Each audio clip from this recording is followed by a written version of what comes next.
Hello guys, Radhe Radhe. अपनी आज की इस वीडियो में मैं आपको बताने वाली हूँ कि जो लोग दिल्ली से आते हैं या दिल्ली से आसपास से आ रहे हैं जो लोग और वृंदावन जाते हैं और वो चाहते हैं कि हम एक ही दिन में ज़्यादा से ज़्यादा चीज़ों को, ज़्यादा से ज़्यादा मंदिरों को कैसे एक्सप्लोर करें। सुबह हम घर से निकलें और रात को वापस भी आ जाएं और हम ज़्यादा से ज़्यादा मंदिरों को देख पाएँ। तो आपको कौन सा रूट लेना है, कैसे कैसे आपको जाना है और आप कब कब किस किस मंदिर का दर्शन कर सकते हैं, उनके बारे में पूरी इन्फॉर्मेशन आपको आज की इस वीडियो में मिलने वाली है। इसलिए बिना स्किप किए वीडियो को पूरा देखिएगा। Let's we to travel. आप जब निकल रहे हैं तो एक्सप्रेस वे से होते हुए जब आप निकलेंगे तो जो सबसे पहली जगह आपको मिलती है वो होती है कोसी कला। इसे कोसी कला या कोकिला वन कहते हैं, शनिदेव का मंदिर है।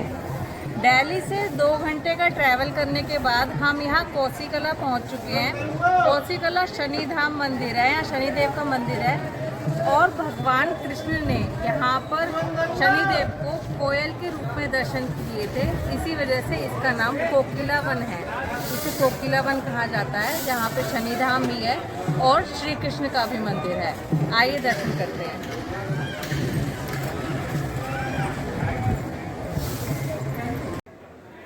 इस जगह का नाम कोसी कला है और इस मंदिर को कोकिला वन, शनि धाम का मंदिर कहा जाता है।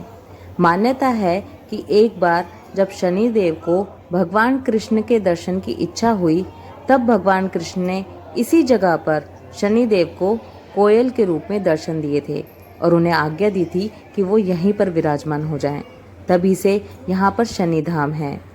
कहा जाता है जो लोग गोवर्धन की परिक्रमा करते हैं उन्हें शनि धाम की भी परिक्रमा ज़रूर करनी चाहिए।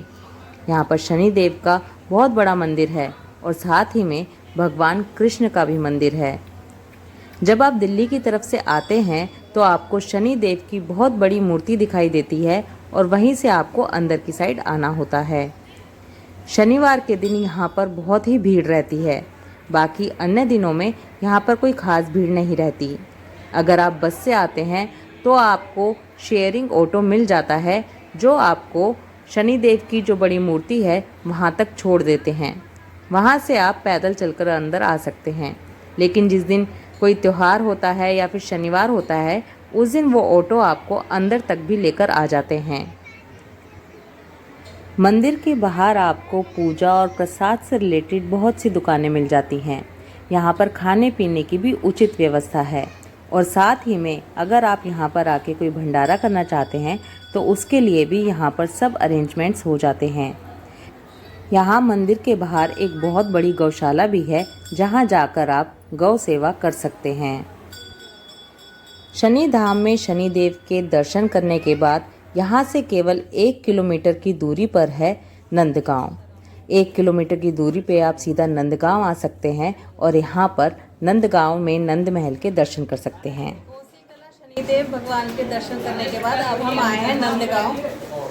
नंदगांव में भगवान कृष्ण अपने परिवार के साथ विराजमान है। हर जगह हमें भगवान कृष्ण और राधा जी का दर्शन मिलता है, लेकिन यहाँ पूरे परिवार का दर्शन मिलता है। यहाँ पे नंद बाबा हैं, मैया यशोदा हैं, कृष्ण और बलराम हैं और साथ में राधा रानी भी बहू के स्वरूप में है, इसलिए वो सर ढक के मिलती हैं। आइए दर्शन करते हैं। बाल भाग का मतलब जानते हो? छोटा लाला।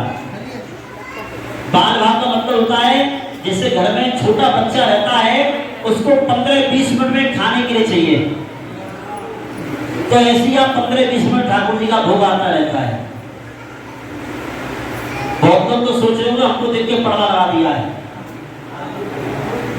क्योंकि आपका दर्शन बोलो राधे राधे।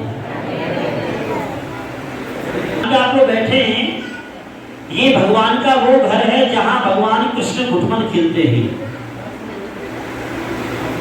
जैसे आपके घर में, हमारे घर में छोटा बच्चा रहता है, घुटमन खेलता रहता है, तो इसी स्थान पर भगवान कृष्ण घुटमन खेलते हैं। तो यशोदा मैया कन्हैया से कहती कि पापा पैया चले कन्हैया। पापा पैया, जोर से बोलो पापा पैया। मैं बोलूंगा पापा पैया और सब लोग बोलेंगे चले कन्हैया। चले कन्हैया का मतलब है कि सभी भक्तों को आगे चलना है, सरकना है जितना हो सके। और जो नहीं सलगेगा तो उसको यहाँ की रज कैसे लगेगी? रज लगानी है, रज की रज। तो जितने भक्तों बैठे हैं सबको आना सरकना है, तो हो जाओ तैयार। पापा पैया सबको सबको सबको सबको सबको सरकते जाओ, सरकते जाओ, सरकते जाओ। पापा पैया, राधे राधे। पापा पैया और सर जाओ, पापा पैया दोनों सर जाओ आगे। पीछे वाले सबको प्रभु जी पापा पैया राधे और राधे राधे राधे। हाथ उठा के राधे राधे।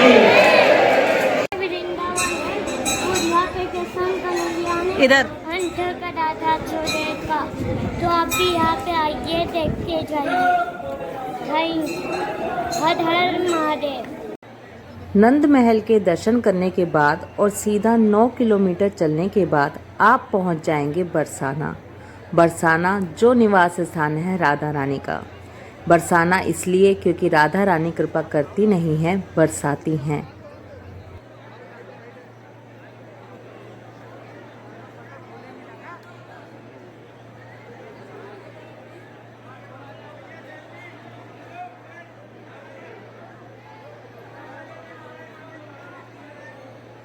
राधा रानी का मंदिर एक पहाड़ी पर बना हुआ है। मुश्किल से 10 से 15 मिनट की चढ़ाई करके आप मंदिर पर पहुंच जाते हैं, लेकिन लोगों की सुविधा के लिए अब वहां पर बाइक्स भी चलती हैं और रोपवे भी बनकर तैयार हो चुका है। दोपहर 1:20 पर मंदिर के कपाट बंद हो जाते हैं और फिर उसके बाद 1:45 पर कपाट फिर से खुलते हैं 15 मिनट के लिए और 2 बजे मंदिर बंद हो जाता है और उसके बाद ये मंदिर शाम को खुलता है।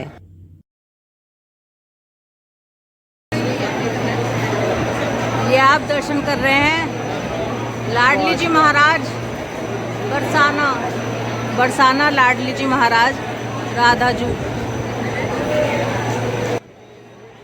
तो इस तरह से आप देखिए, दोपहर के मंदिर बंद होने से पहले ही हम 3 जगह के दर्शन बहुत अच्छे से कर चुके हैं और अब इसके बाद हम यहाँ से जाने वाले हैं गोवर्धन। क्योंकि दोपहर को सब मंदिर बंद हो चुके हैं, इसलिए हम सीधा गोवर्धन जाएंगे और वहाँ पर गोवर्धन की परिक्रमा करेंगे। हम बरसाना से नीचे उतर के जा रहे तिरौरी से। किसमें से देखेंगे? राधे राधे राधे राधे राधे। यहाँ से हम गोवर्धन की परिक्रमा शुरू कर रहे हैं। गोवर्धन की परिक्रमा 21 किलोमीटर की होती है, जो यहाँ दान घाटी के मंदिर से शुरुआत होती है। ये दान घाटी का मंदिर है, गिरिराज जी का मंदिर। यहीं पर दर्शन करने के बाद गोवर्धन की परिक्रमा शुरू की जाती है। इसके बाद आगे और भी मंदिर पड़ते हैं। यहाँ पर आप देख सकते हैं ई रिक्शा जा रहे हैं। आप ई रिक्शा से भी अपनी परिक्रमा कर सकते हैं या फिर आप पैदल भी कर सकते हैं। पैदल चलने के लिए और ई रिक्शा के लिए अलग अलग सड़कें डिवाइड रहती हैं। पैदल आप कच्चे रास्ते में चलते हैं और ई रिक्शा रोड पर चलता है। आइए। गोवर्धन परिक्रमा दान घाटी से शुरू की जाती है। दान घाटी पर ही ये मंदिर है। माना जाता है कि यहाँ पर दंडवत प्रणाम करने के बाद ही अपनी परिक्रमा शुरू करनी चाहिए, लेकिन ये हमेशा ध्यान रखें कि महिलाओं को कभी भी दंडवत प्रणाम नहीं करना चाहिए।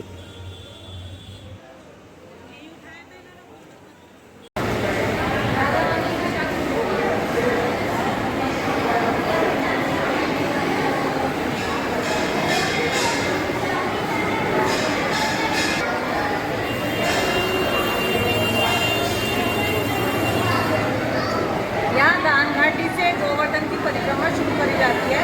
कहा जाता है यहाँ पे कृष्ण जी जो गोपियाँ थी उनसे टैक्स लिया करते थे, यानी कि उनसे कर लिया करते थे दूध, दही और माखन का। इसीलिए इस जगह का नाम दान घाटी पड़ा है।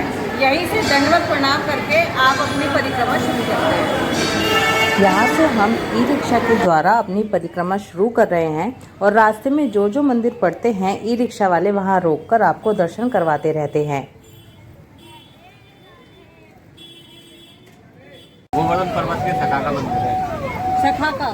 अच्छा। हाजरी वाला मंदिर का लोटा मतलब यही है, गोवर्धन पर्वत का सखा है। ये हाजरी वाला मंदिर है। हाथ जोड़ने से परिक्रमा की हाजरी पूरी लग जाती है। तो ऐसे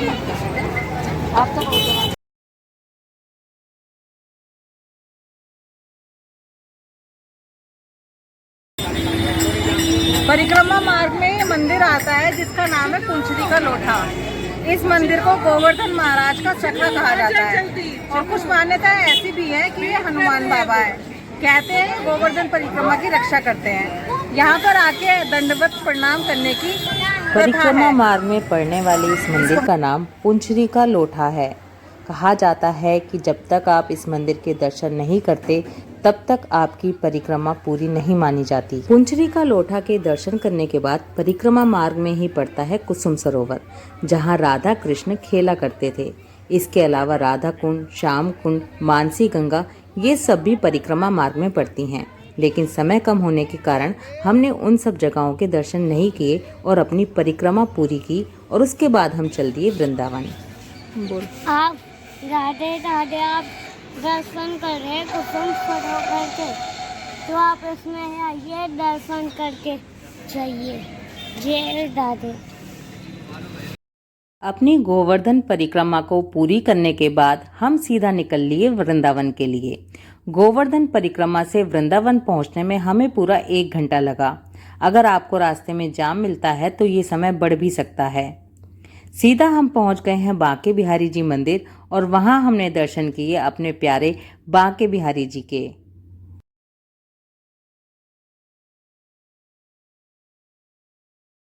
बांके बिहारी जी मंदिर में बांके बिहारी जी का दर्शन करके कभी किसी का मन भरता ही नहीं है। वहां काफी देर तक खड़े रहने के बाद दर्शन करने के बाद हम चल दिए हैं राधा वल्लभ मंदिर। राधा वल्लभ मंदिर बांके बिहारी जी मंदिर से बिल्कुल मिला हुआ है। बस बाहर निकलकर आपको थोड़े से पैदल ही चलना पड़ता है और आप पहुंच जाते हैं राधा वल्लभ मंदिर।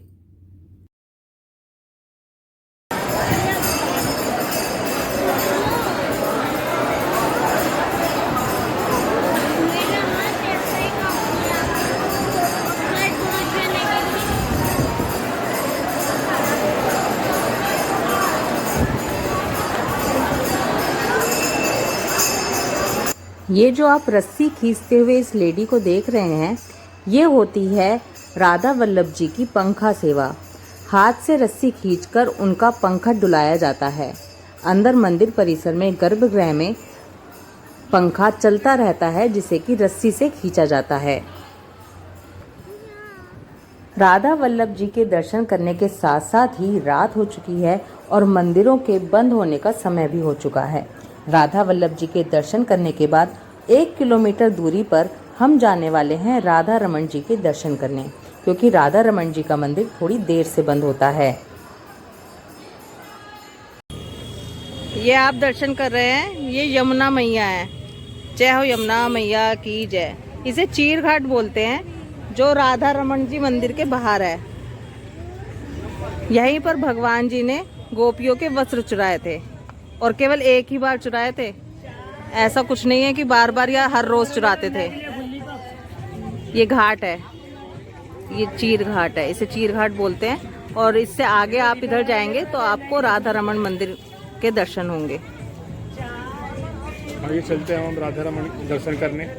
चलिए अब राधा रमन जी के दर्शन करने के लिए चलते हैं। पास में हो चुका है। ये राधा रमन जी के दर्शन के लिए हम जा रहे हैं और आपको अपने फ़ोन का बंदरों से खास ध्यान रखना है। और केवल राधा रमन मंदिर और बांके बिहारी जी मंदिर ही ऐसा मंदिर है जो केवल 9:30 बजे तक खुलता है। बाकी सभी मंदिर 8:30 बजे बंद हो जाते हैं, उनके कपाट बंद हो जाते हैं। यहाँ मुझे फ़ोन रखना पड़ेगा बंदरों की वजह से। ये राधा रमन मंदिर का द्वार पे हम पहुँच चुके हैं।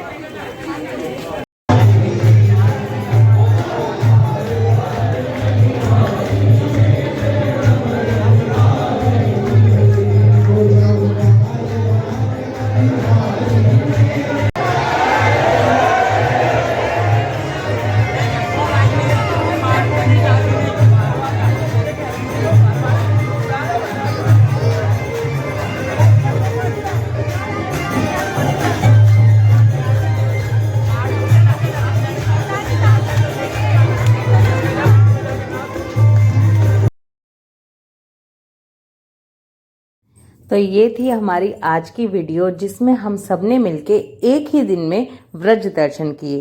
ये एक तरीका है जिसमें आप एक ही दिन में ज़्यादा से ज़्यादा मंदिरों के दर्शन कर सकते हैं। मैंने आपको रूट बताया, पहले आपको कहाँ से जाना है, कैसे जाना है, वो सब भी बताया।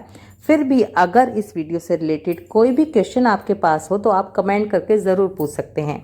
हमने कोसी कला के दर्शन किए, नंदगांव के दर्शन किए, बरसाना गए और सबसे बड़ी बात हमने गोवर्धन की परिक्रमा भी की और उसके बाद बांके बिहारी जी मंदिर, राधा वल्लभ जी मंदिर और राधा रमण मंदिर के भी दर्शन किए। सभी मंदिरों के बाहर कुछ ना कुछ खाने पीने के लिए मिलता रहता है। आप बीच बीच में रुक के अपने समय के अनुसार खा पी भी सकते हैं। इसी के साथ कुछ खास बातों का ध्यान भी रखना होगा, जैसे कि अगर आप वीकेंड पे जा रहे हैं तो आपको भीड़ बहुत ज़्यादा मिलेगी, आपको जाम भी मिल सकता है, जिसकी वजह से आपकी टाइमिंग आगे पीछे हो सकती है। दूसरी बात, ये रोड मैप पूरी तरह से तभी काम करेगा जब आप अपनी कन्वेंस से जा रहे हों, आप अपनी गाड़ी से जा रहे हों, तो भी ये रोड मैप जो है वो आपके लिए काम करेगा, आपके लिए इजी रहेगा। तो गाइज, ये पूरा वीडियो आपको कैसा लगा ये कमेंट करके ज़रूर बताइएगा। हमारे साथ साथ आपने भी दर्शन किए, आपको कैसा अनुभव हुआ वो भी कमेंट में ज़रूर लिखिएगा। किसी भी तरह की इन्फॉर्मेशन या कोई भी क्वेश्चन अगर आपके पास हो तो कमेंट करके पूछिएगा। अगर चैनल पर पहली बार ये वीडियो हमारे चैनल पर देख रहे हैं तो चैनल को भी सब्सक्राइब कर लीजिएगा, क्योंकि और भी बहुत सारी जगहों की वीडियो हमारे चैनल पर ऑलरेडी हैं जिसे आप देख सकते हैं। चलिए आज के व्लॉग को यहीं एंड करते हैं और मिलते हैं आपसे किसी दूसरे व्लॉग में। तब तक के लिए अपना ध्यान रखिए, ट्रैवल करते रहिए, be happy and make others happy too. Bye bye, जय श्री राधे।